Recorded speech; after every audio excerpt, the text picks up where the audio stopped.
Bonjour à tous et bienvenue sur le podcast On Azure Grave, votre rendez-vous hebdomadaire pour tous les passionnés et professionnels de l'écosystème Azure.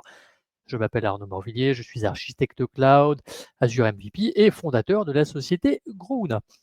Ce nouvel épisode sera l'occasion de décrypter ensemble l'actualité Azure de la semaine 20 qui s'étale du 12 au 18 mai. Mais avant de débuter, place à notre petit jingle.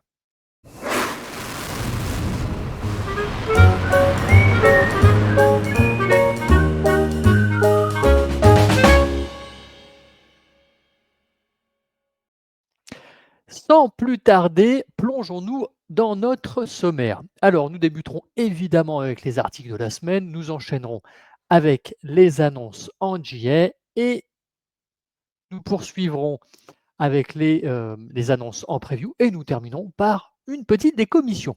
Petit rappel habituel, tout ce que nous allons aborder aujourd'hui est disponible sur les différentes plateformes de Microsoft. Débutons en parlant de Azure Databricks, une plateforme conçue pour réunir tous les maillons de la chaîne data et intelligence artificielle, ingestion, transformation, analyse, entraînement de modèles et déploiement. Ce qui fait la force de cette solution, c'est son unification. Plutôt que de gérer plusieurs outils indépendants, Databricks propose un environnement centralisé basé sur Apache Spark avec une forte intégration dans l'écosystème Azure, Data Factory, Data Lake, Power BI et bien sûr d'autres services Azure. Côté usage, on est sur du très concret.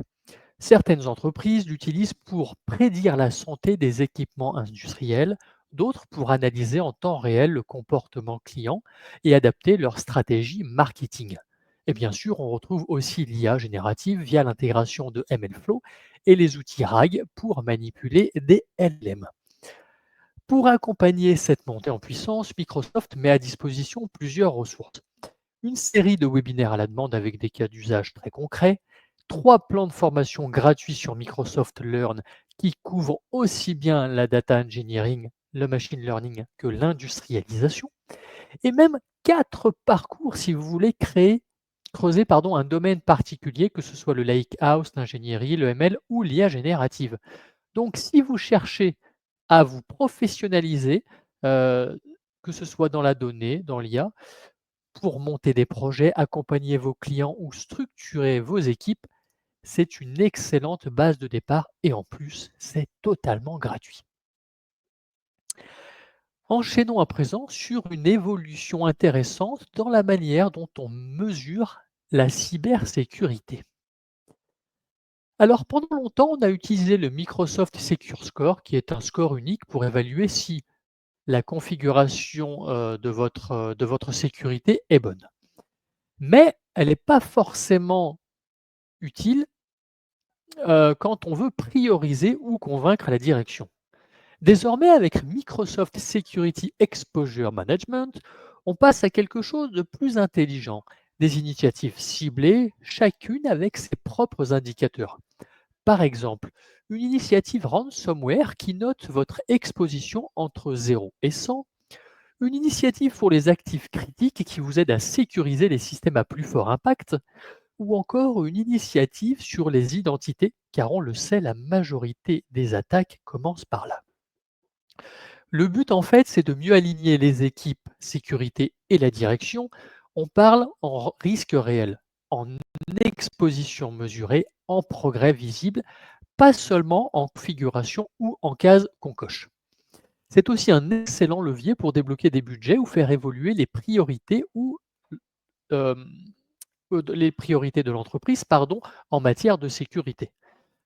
Parce qu'une bonne protection, ce n'est pas seulement une question de technique, c'est aussi une histoire de dialogue entre les bons acteurs.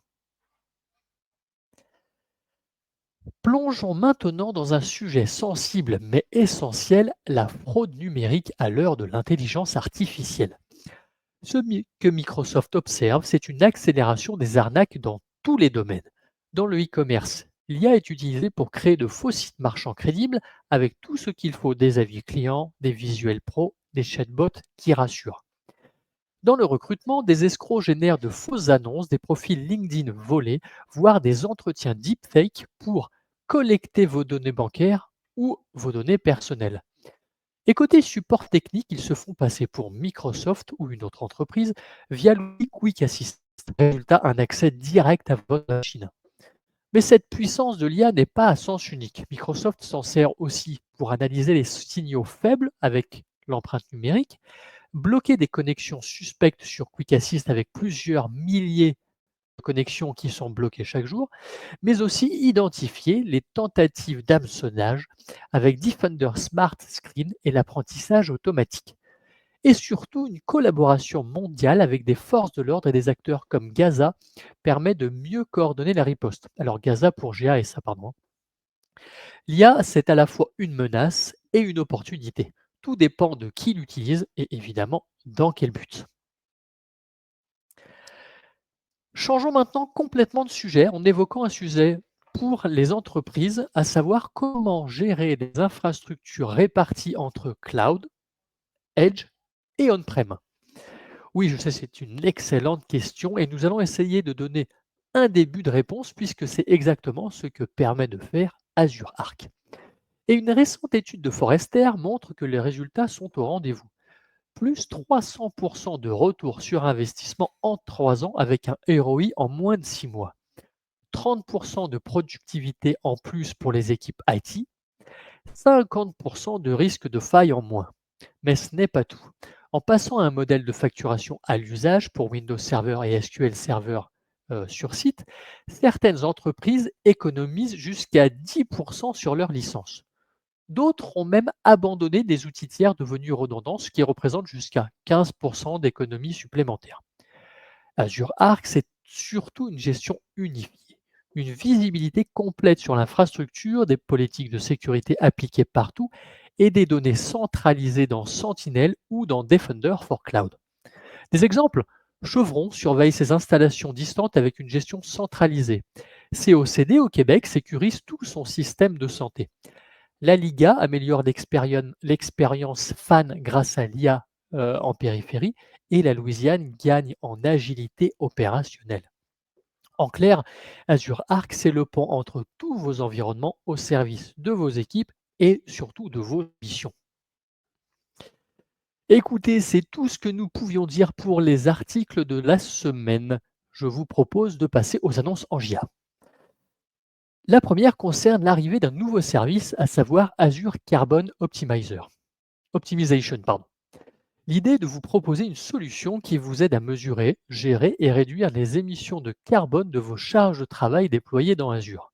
Il vous permettra par exemple de suivre les progrès au fil du temps grâce à des tableaux de bord et des indicateurs de performance intégrés disponibles directement sur le portail Azure, d'accéder à des données d'émissions granulaires à l'échelle de ressources pour identifier des opportunités d'optimisation plus poussées, d'obtenir des recommandations concrètes qui mettent en avant les opportunités de réduction des émissions de carbone et de réduction des coûts, ou encore de vous aligner sur vos objectifs de développement durable dans le cloud et générer un impact environnemental significatif.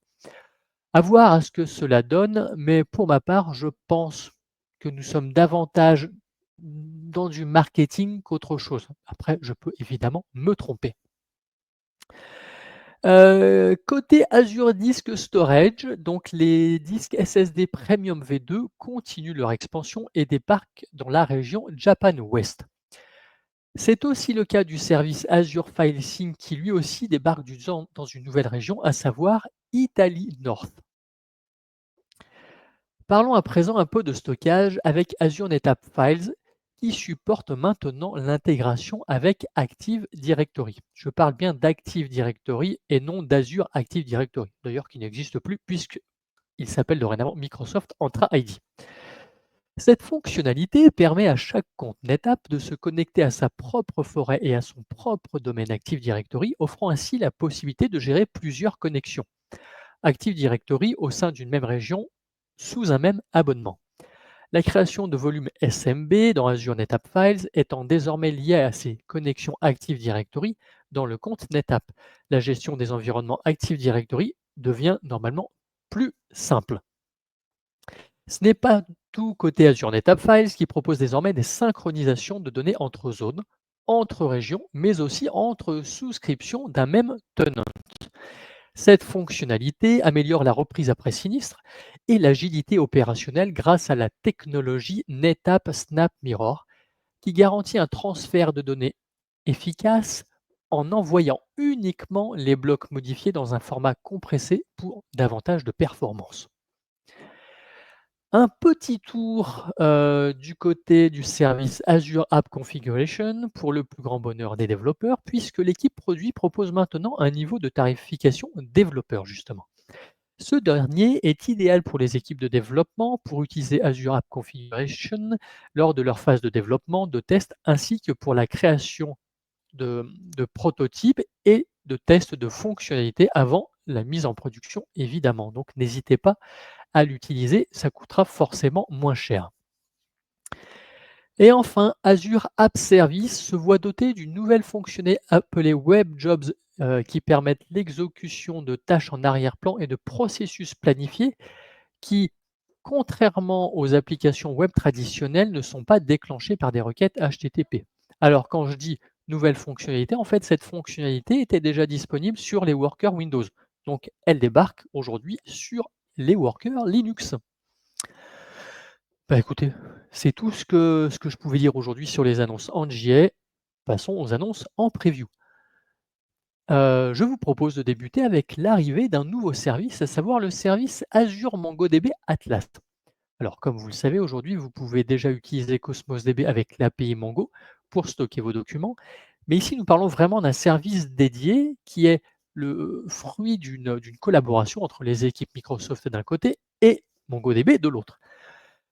Ce nouveau service propose des fonctionnalités de recherche vectorielle native, une authentification SSO, et surtout, cela devrait permettre d'optimiser l'expérience des utilisateurs. Alors, n'hésitez pas à la tester pour voir ce que cela donne.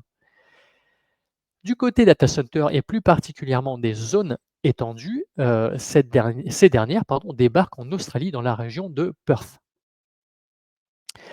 Nous n'avions pas encore parlé réseau aujourd'hui. Eh bien, cela va être chose faite avec le service Azure Virtual Network Manager, avec les groupes connectés qui permettent de regrouper les VNet. Eh bien, sachez que vous pouvez maintenant avoir jusqu'à 20 000 private endpoints au sein d'un seul groupe connecté. Alors, ça fait quand même un paquet de private endpoints. Voilà. Sachez que vous pouvez en déployer un certain nombre. La dernière annonce en preview concerne le service Azure NetApp Files avec la réplication Cross-Zone Region Replication ou CZRR. Cette dernière permet de répliquer des volumes entre régions et zones de disponibilité d'une même région, combinant ainsi les fonctionnalités de reprise après sinistre et de continuité d'activité. Eh bien écoutez, passons à la seule décommission de la semaine. Cette dernière concerne les API de recherche de Bing qui seront retirées le 11 août 2026, donc d'ici 3 mois à peu près. Microsoft vous propose de connecter Bing Search à Azure AI Agents pour combler du coup cette décommission. Écoutez, voilà, j'ai pas plus à vous dire aujourd'hui. J'espère que cet épisode vous a plu, que vous avez appris plein de choses, que vous allez tester des choses qu'on a pu voir. Pour ma part, je vous souhaite une excellente journée. Je vous donne rendez-vous la semaine prochaine pour un nouvel épisode toujours aussi passionnant. Bonne journée à vous.